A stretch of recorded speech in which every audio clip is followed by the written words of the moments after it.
മടവൂർ കാഫില എന്ന് പറയുന്ന ഒരു ചാനൽ എന്താ മൂപ്പര് നടത്തിയത്? മടവൂർ ശൈഖുനയുമായി അനുഭവമുള്ള ആളുകളുടെ അടുത്ത് പോകും. അത് ആദ്യം അവർക്ക് വിളിച്ചു ചോദിക്കും, നിങ്ങളുടെ മടവൂർ ശൈഖുനയുമായി ബന്ധപ്പെട്ട അനുഭവമുള്ള ആളാണോ? ആളാണ്. ഞാൻ ഇങ്ങനത്തെ ഒരു വ്യക്തിയാണ്. ശൈഖുനയുമായി ബന്ധപ്പെട്ട അനുഭവങ്ങൾ സമൂഹത്തിലേക്ക്, വരും തലമുറകളിലേക്ക് കൈമാറാൻ വേണ്ടി അത് ആധുനിക സംവിധാനം ഉപയോഗിച്ച് വീഡിയോ ക്യാമറയിൽ നിങ്ങൾ പറയുന്നത് അതേ പ്രകാരം പകർത്തുക. ഈ പോകുന്ന കാഫിലയുടെ ഉത്തരവാദിത്തപ്പെട്ട സിറാജുൽ ലത്തീഫി ഉസ്താദ് മൂപ്പര വകയായിട്ടൊന്നും പറയണില്ല. പിന്നെന്താ ചെയ്യണ്? അനുഭവസ്ഥരുടെ അനുഭവം അത് ശേഖരിക്കുക, എന്നിട്ട് മാലോകർക്ക് മുമ്പിൽ അത് കേൾപ്പിച്ചു കൊടുക്കുക. ഇതല്ലേ ചെയ്യണുള്ളൂ? ഇത് ഇന്ത്യ രാജ്യത്ത് അനുവദിക്കപ്പെട്ട വിഷയല്ലേ? ഇസ്ലാം അനുവദിച്ച കാര്യല്ലേ? എന്നല്ല. ഇങ്ങനെയുള്ള ഔലിയാക്കളുടെ, മഹാന്മാരുടെ കഥകളും കറാമത്തുകളും മഹത്വങ്ങളും വരും തലമുറയിലേക്ക് കൈമാറുമ്പോ അവരുടെ ഈമാനിന് കരുത്തു പകരുകയല്ലേ ഉണ്ടാകുന്നത്? അല്ലേ? ഇത് ചെയ്യുന്ന ഒരു ഉസ്താദ് മൂപ്പരെന്താ ചെയ്യല്? വിളിക്കും. നിങ്ങൾ മടവൂർ ശൈഖുനായിട്ട് ബന്ധമുള്ള ആളാണെന്ന് അറിവില് അന്വേഷണത്തിൽ അറിയാൻ സാധിച്ചു. നിങ്ങൾക്ക് ബന്ധമുണ്ടോ? ബന്ധമുണ്ട്. നിങ്ങളുടെ അനുഭവം വന്നാൽ നിങ്ങളൊന്ന് പങ്കുവെക്കുവോ? വെക്കാം. എപ്പോഴാണ് ഞാൻ വരേണ്ടത്? ഇന്ന സമയത്ത്. അനുവാദം ചോദിച്ച് സമ്മതത്തോടുകൂടി അദ്ദേഹം പോകുന്നു. എന്നിട്ട് അദ്ദേഹം ആധുനിക സംവിധാനം ഉപയോഗിച്ച് അതൊക്കെ കൃത്യമായി ശേഖരിക്കുന്നു.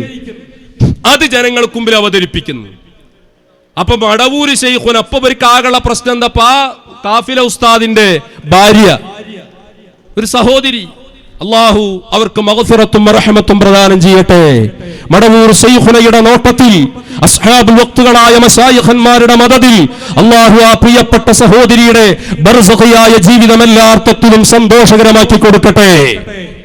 പടച്ച റബ്ബിന്റെ ഖലാ, പ്രസവാനന്തരം അവർക്ക് മരണം സംഭവിച്ചു. ആ മരണം സംഭവിച്ചപ്പോ ഈ കാന്തപുരം വിഭാഗം സമസ്ത എന്ന് പറയുന്ന ആളുകൾ പുറത്തിറങ്ങിയിട്ട് അവരോ മാനവികതയുടെ മകുടോദാഹരണങ്ങളാ. യാത്രയൊക്കെ അങ്ങനെ നടത്തില്ലേ? മനസ്സുള്ളിൽ മാനവികത പൂത്തുലയട്ടെ, പാട്ടൊക്കെ ഇങ്ങനെ പാടിയിട്ട് ആൾക്കാരെ ഹരം കൊള്ളിച്ചിട്ട് യാത്ര നടത്തുക. ഇവര് പൂത്തുലയാണോ പൂത്തൊലയാണോ? ഇപ്പോ തൊലക്കല്ലേ ഇവര്? എന്ത് മാനവികതയാണോ നിങ്ങൾക്ക്? ഒരു മനുഷ്യന്റെ ഭാര്യ മരിക്കുമ്പോ ആ അവസ്ഥ എന്താണ്? ഇവിടെ എത്ര രാഷ്ട്രീയ പാർട്ടിക്കാരുണ്ട്? ഇവിടെ കോൺഗ്രസ്സുകാരില്ലേ? കമ്മ്യൂണിസ്റ്റുകാരില്ലേ? മുസ്ലിം ലീഗുകാരില്ലേ? PDPക്കാരില്ലേ? BJPക്കാരില്ലേ? പറയാൻ വിട്ടുപോയ രാഷ്ട്രീയ പാർട്ടിക്കാരില്ലേ? വിവിധ മതസംഘടനക്കാരില്ലേ? സാംസ്കാരിക സംഘടനക്കാരില്ലേ? സംഘടനകളിൽ തന്നെ ഗ്രൂപ്പുകളും ഉപഗ്രൂപ്പുകളുമില്ലേ? അവരൊക്കെ കുടുംബങ്ങളിൽ മരണം സംഭവിക്കാറില്ലേ?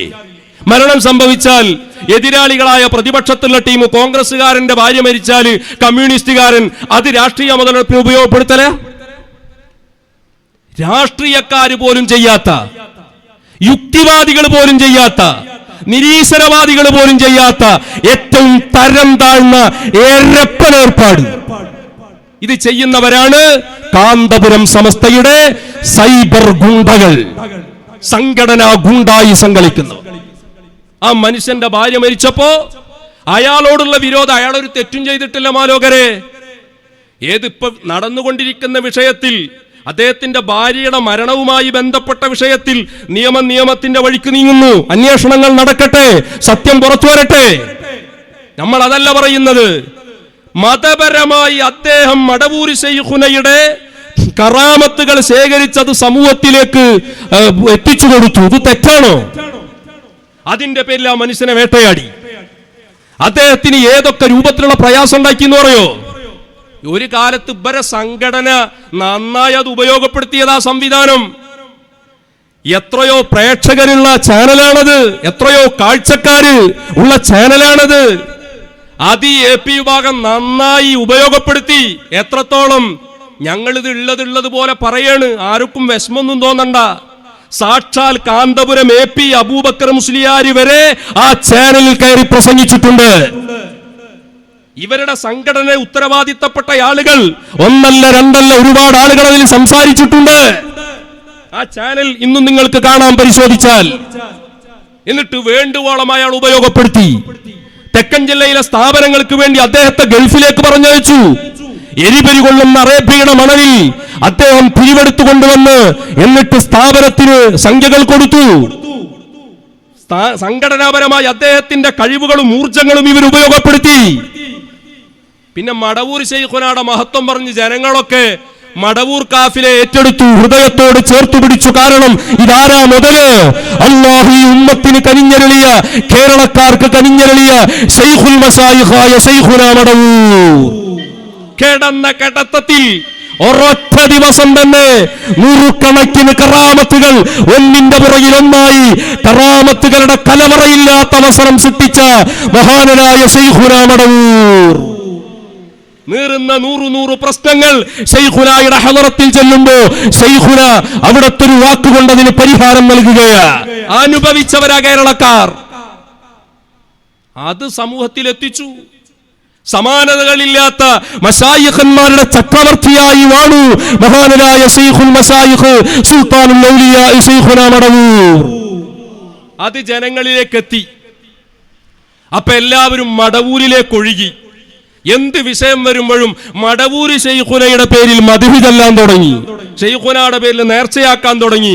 അപ്പൊ ഇവരുടെ കുറ്റ്യാടി സിറാജുദ്ദീനിലേക്കുള്ള വരവ് നിന്നു, ഇവരെ സ്ഥാപനത്തിലേക്കുള്ള വരവ് നിന്നു, ഇവിടെ മുട്ടിപ്പടി സലാത്തിലേക്കുള്ള വരവ് നിന്നു, സംഭാവന കൊടുക്കലും നിന്നു.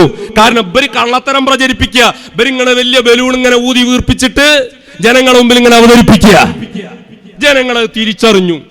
ഇവരെ മർക്കസിൽ നടക്കുന്ന അഹ്ദലിയ ദിക്ർ ഹൽക്കയിലേക്കുള്ള സംഭാവനകളും നിന്നു, ഇവരെ സ്ഥാപനത്തിലേക്ക് കിട്ടുന്ന പിരിവ് നിന്നു. എന്തുകൊണ്ട്? മടവൂർ ശൈഖുനയുടെ മഹത്വം.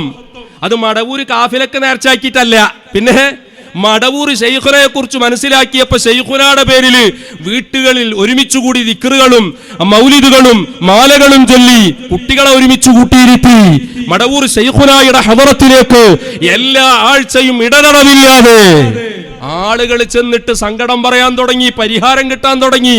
അപ്പൊ ഇവരുടെ ആപ്പീസ് പൂട്ടുമെന്ന് കണ്ടപ്പോ, ഇവന്മാരുടെയൊക്കെ വായിലും മോറാല കെട്ടുമെന്ന് കണ്ടപ്പോ, ഈ സംഘടന ഫാസിസം ചെയ്ത കടുത്ത വൃത്തികെട്ട തരം താഴ്ന്ന ഏർപ്പാട് മടവൂർ കാഫില ആ സംവിധാനം അവസാനിപ്പിക്കണം.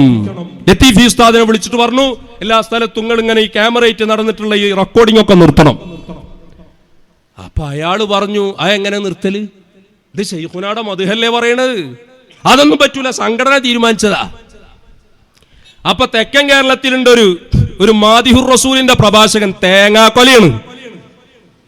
ഓൻ പറയാ, ഫാറൂഖ് നഈമി മടവൂർ കാഫിലയുടെ ഉസ്താദിനെ വിളിച്ചിട്ട് ഭീഷണിപ്പെടുത്തിയിട്ട് പറഞ്ഞു, നിർത്തണം, നിർത്തിയില്ലെങ്കിൽ പൊതുവേദിയിൽ പരസ്യമായി ഞങ്ങൾ പറയും, നിങ്ങളുമായിട്ട് സഹകരിക്കാൻ പാടില്ല. എന്നിട്ട് ഓന്റെ ഒരു നിർദ്ദേശം, ആരെ? നഈമിയുടെ ഒരു നിർദ്ദേശം, ഇവിടെ കാലഘട്ടത്തിൽ അശ്അരി ഉണ്ട്. എവിടെ? കുറ്റ്യാടി. കേട്ടിട്ടുണ്ടോ നിങ്ങള്? കാലഘട്ടത്തിൽ ആശാരിയാണ്, അശ്ശരിയല്ല. കാലഘട്ടത്തിൽ അശ്ശരി ഉണ്ട്. ഇത്ര ആര്? ഈ റസൂലുള്ളാഹിക്ക് നയലുണ്ട് എന്ന് വാദിച്ച ഈ നയൽവാദിയായ പേരോട്ടുകാരൻ. ഓൻ അശ്ശരിയോ? അണ്ട് വരും ആഖിറത്തിലേക്ക് നഈമും ഉണ്ടാവും, അശ്ശരി ഇമാമും ഉണ്ടാവും, ഈ നയൽവാദി ഉണ്ടാവും. അന്റെ മണ്ടക്ക് മുണ്ടവടി കൊണ്ട് കൊട്ടിട്ടും. നഈമി ശ്രദ്ധിച്ചോളണ്ടി, ഞങ്ങൾ അശ്ശരി ഇമാമിനെ ആരോടെ ഉപമിച്ചത്? ഈ നിഴൽവാദിയോടോ? എന്നിട്ട് ആ അശ്ശരിനെ കേൾപ്പിക്കണം. എന്നിട്ട് മൂപ്പരുടെ ഭാഗത്തുനിന്ന് കയ്യൊപ്പ് കിട്ടണം. നിങ്ങൾ ആരാടാ പെർമാണിമാരോടെ? ഇതെന്താ താലിബാനോ? ഇതെന്താ നിങ്ങൾക്ക് സ്ത്രീധനം കിട്ടിയതോ? ഇവിടെ ഞങ്ങൾ സ്നേഹിക്കുന്ന ഔലിയാക്കളെ മഹത്വം പറയാൻ അതിനെന്തിനാ നിങ്ങളെ അവസാനം? അതൊന്നും നടക്കൂല ചങ്ങായിമാരെ. എന്നിട്ട് ആ മനുഷ്യനെ ഒറ്റപ്പെടുത്തി. അയാൾക്ക് ആലപ്പുഴ ജില്ലയിൽ അയാൾക്ക് സ്വന്തം വീടുണ്ട്, സ്ഥലമുണ്ട്.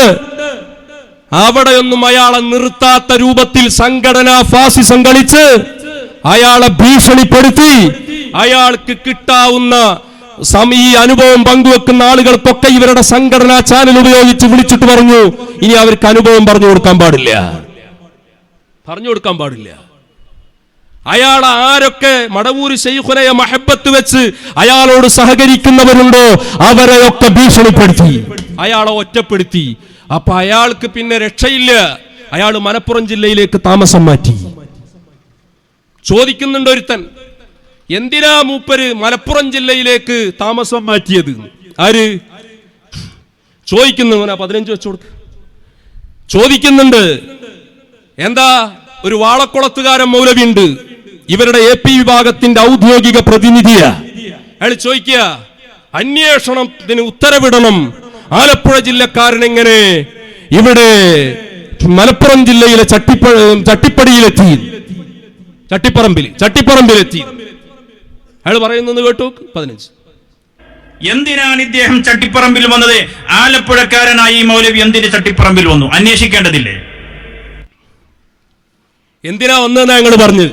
നിങ്ങളെ സംഘടനാ ഫാസിസം ഭയപ്പെട്ടിട്ട്, നിങ്ങളെ സംഘടനാ ഫാസിസത്തിന്റെ ഗുണ്ടായിസം ഭീഷണി, ആ ഭീഷണി ഭയപ്പെട്ടിട്ട് അയാൾക്ക് സുരക്ഷിതമല്ല ആലപ്പുഴയിലുള്ള താമസം എന്ന് കണ്ടപ്പോ അയാൾ ചട്ടിപ്പറമ്പിലേക്ക് വന്നു. നിങ്ങൾ ആലോചിച്ച് നോക്ക് പ്രിയപ്പെട്ട സുഹൃത്തുക്കളെ, ഇങ്ങനെ ഗുണ്ടായിസം കളിക്കുക, എന്തൊക്കെ തോന്നിവാസം അവർ കാണിച്ചത്. ഇതെന്താ താലിബാനാണോ?